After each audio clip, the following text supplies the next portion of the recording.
Hey, how's it going everyone? I am the Average Guy 1983, and in today's video I just wanted to give you guys a quick update on the Ford Flex Gel Audio sound system project. Today I am almost completely done with the wiring process of the Ford Flex system. What I did was I started this weekend, which was Saturday, March 27, 2021. I started by gutting out the car and adding some more new concept sound deadener that I missed out on the front area here and on the driver's side. But I also went a step above that and bought some Mobile Solutions Sound Shield because I like the idea of that closed cell foam backing that they have. So I did this right here, and all the wires have already been routed for the televisions and the power for the televisions. And then what you see right here is just simply wiring that's supposed to go for the Tweak 88s and the epicenter for the passenger side in the front. And then right here you can see the wire for see if I can get that clear, for the HD 750 and the 600/4. And all the wiring was done from this fuse box here that I created, which I know it doesn't look all that pretty, but it's very functional. Everything is going to be wired directly to the main power that's coming out of the fuse line for the SMD ANL fuse holder. And right here is where you can kind of see the fuse box for all the equipment that's being used. So I'm pretty happy about it. I have one wire that I already routed through here all the way up to the top. You can kind of see it dangling right there. I don't know why my camera is zoomed in so much, but bear with it please. But that cable that you see there is for the output meter from SMD for the subwoofer line.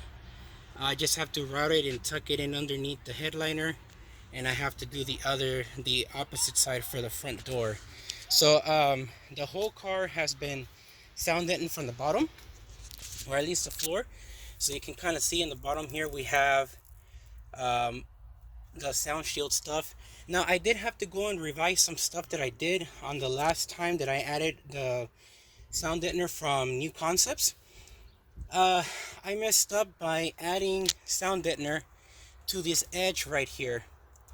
I recommend you don't add anything above this line. So where you see this line here, once you see that L-shaped curve here, don't add anything else, because if you add some deadener here and then you put this carpet on top, when your panels and the quarter panel sits here on top of here, you're not going to be able to get it into these little holes here, and the little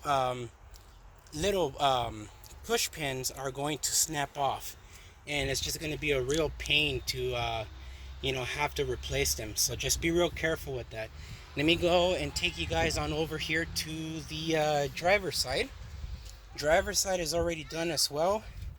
I just have to cut this wire down to size here to where I have to have it. But this is the main power for the fuse box that I made right here. It's already connected to here, to this one here, which will be having the 500 amp ANL fuse. I have all the speaker wires routed over. All the quick disconnects are on here already. The only thing I forgot to do was to solder some quick disconnects to these ends here, because I feel like it will probably be best if I do that.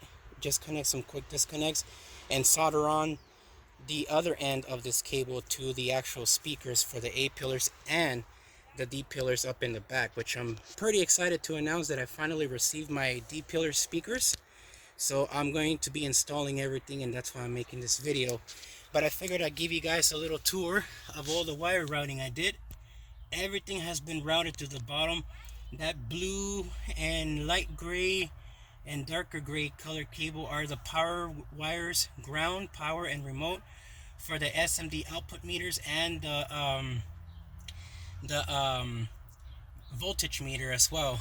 And again, over here you guys can see how it says see there, Tweak 88 front. That's for the front Tweak 88. This is for the LC6 and the remote wire there. I just have to cut these down to size once I put in the amp rack here in this spot with the carpet in first, obviously.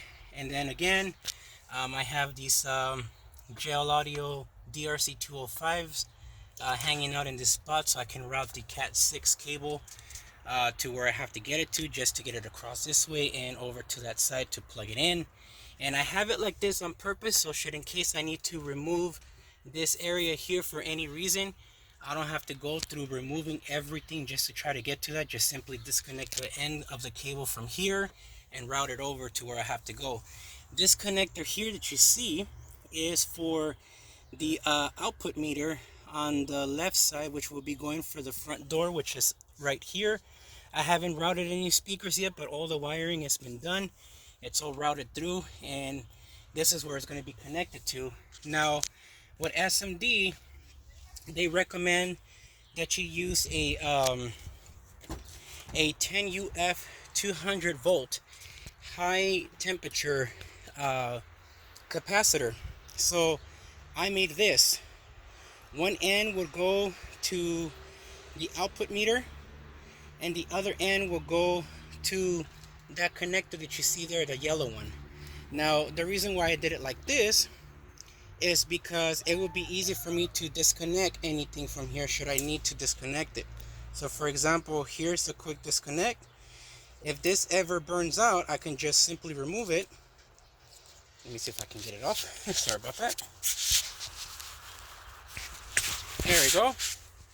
I can simply remove this end and this end and redo the not the tweeter, but redo the capacitor, and then plug it right back in, and we're back in business. However, since I'm not going to put 200 volts of power like a heavy duty system, this should never burn out on me. But it's going to be right over here at this end. And again, there will be a piece of a wire here connected to this end here, and then this opposite end will go to the actual wire for the SMD output meter. So other than that, since I cleaned everything up now, let me go ahead and get the carpet on, and I'm going to go ahead and reinstall the seats and the add some sound deadening to the quarter panels, which that's another thing. On the sound shield, just in case you're interested in getting some for your own Ford Flex, it took 5.5 rolls of sound deadener to completely cover the front end from where the gas pedal and brake pedal's at all the way to the back. So you'll need 6 rolls if you just want to do the floor. I'm not going to do the headliner, and the reason why I decided not to do that is because on the sunroof there is a extra sheet metal that's like a tray for the sunroof, and it blocks out this part up here. So I would have to remove the sunroof assembly completely off just so I can sound deaden that area right there, and I feel like that would be a really big hassle for me as a single person, you know, doing this work, which I would always recommend to have a partner with you when doing something like that. So since I don't want to break anything in my car, I figured I don't mess with the headliner after all, like I was planning to in the beginning. But yeah, what I have left here is 3 whole solid rolls, and then number 6 roll from the previous that I told you that I had 5.5. So here's the other half, which I will be using that one to put sound deadener on the quarter panels areas on the plastic itself, not the sheet metal. To get to the sheet metal here, to this part here, I'm going to have to remove the spare tire well, or the well in the bottom, after removing the wheel, just so I can get access to the sheet metal here and apply the deadener on there. But I do intend to do that just to make the car as quiet as possible, as my goal is not only just vibration from the subwoofer, but also to try to make the car more quiet. So since I just did this here, this is video 1 of the sound deadener treatment and the sound system getting put together.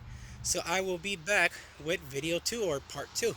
So thank you guys for watching this. I hope this wasn't nonsense for you guys, but I can't wait to get this project done. I plan on finishing it by the end of the week before my kid's spring break ends. So I can have the system fully installed and give you guys a sound test. There we go, guys. Thank you for watching.